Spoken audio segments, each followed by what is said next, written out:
βράδυ ήρθανε πολλοί και χτυπήσανε το μαγαζί, χτυπήσανε και το άνθρωπος ο ταξιτζής που ήταν μέσα.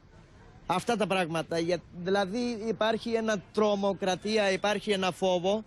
Η νέα επίθεση με θύματα 2 αλλοδαπούς αλλά και έναν Έλληνα σημειώθηκε το βράδυ στο κουρείο που βλέπετε στη Μεταμόρφωση. Οι δράστες μπήκαν μέσα, ζήτησαν από τους Πακιστανούς που εργάζονταν να κλείσουν το μαγαζί και να φύγουν, και όταν ένας Έλληνας πελάτης, οδηγός ταξί, διαμαρτυρήθηκε, τον μαχαίρωσαν στα πλευρά. Στη συνέχεια ρίξαν έφλεκτο υγρό και έβαλαν φωτιά. Οι Πακιστανοί υποστηρίζουν ότι η επίθεση είχε ρατσιστικά κίνητρα. Όπως καταγγέλουν κάτοικοι της περιοχής, πριν από μερικές ημέρες άγνωστοι είχαν επιτεθεί και πάλι στο μαγαζί πετώντας πέτρες και ζήτησαν από τους αλλοδαπούς να κλείσουν το κατάστημα και να φύγουν. Ο οδηγός ταξί διακομίστηκε στο νοσοκομείο, που διαπιστώθηκε ότι το τραύμα ευτυχώς δεν ήταν σοβαρό. Ο υπεύθυνος του κουρείου και ένας εργαζόμενος, αλλοδαποί και οι δύο, διαπιστώθηκε ότι βρίσκονταν στη χώρα μας παράνομα και κρατούνται στη διεύθυνση αλλοδαπών.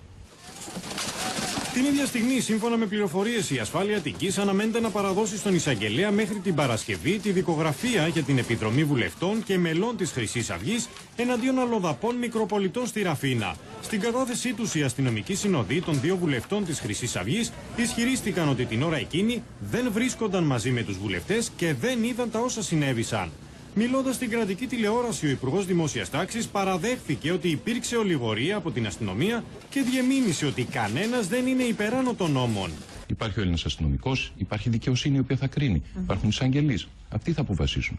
Όμως, όπως το αισθάνομαι και σε αυτό σας απαντώ και μόνο για την προσωπική μου αίσθηση, αυτό το θεσμικό πλαίσιο δεν μπορεί να χρησιμοποιείται ως ασπίδα προστασίας της αυθαιρεσίας του ή ουδήποτε κρίνει ότι η λαϊκή εντολή είναι μια λευκή επιταγή πέρα και πάνω από τους νόμους. Η αντιπαράθεση για τις εφόδους της Χρυσής Αυγής μεταφέρθηκε στη Βουλή, όπου ο Ηλίας Κασιδιάρης είχε έναν έντονο διάλογο με τον Προκόπη Παυλόπουλο.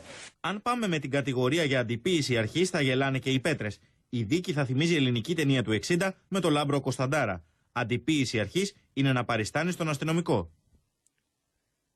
Αυτά είναι επικίνδυνα πράγματα. Σε λίγο καιρό θα μας πούνε ότι επειδή το κράτος δεν μπορεί να ελέγξει, αν βλέπουν κάποιον με λαμψό θα ζητάνε ταυτότητα, θα μπαίνουν στα σπίτια μας να δουν αν τηρείται ο νόμος. Δια της σιωπής μας διαπράττουμε το έγκλημα της ανοχής. Την παρέμβαση του Ευρωπαϊκού Συμβουλίου ώστε να αρθεί η ασυλία των βουλευτών της Χρυσής Αυγής ζήτησε ο επικεφαλής των Ευρωπαίων Πρασίνων, Ντανιέλ Κον-Μπετίτ. Nous demandons au Conseil et à la Commission d'intervenir auprès du gouvernement et s'il y a lieu de faire pression pour que le débat sur la levée de l'immunité de certains parlementaires d'extrême droite qui ont participé à ces actions soit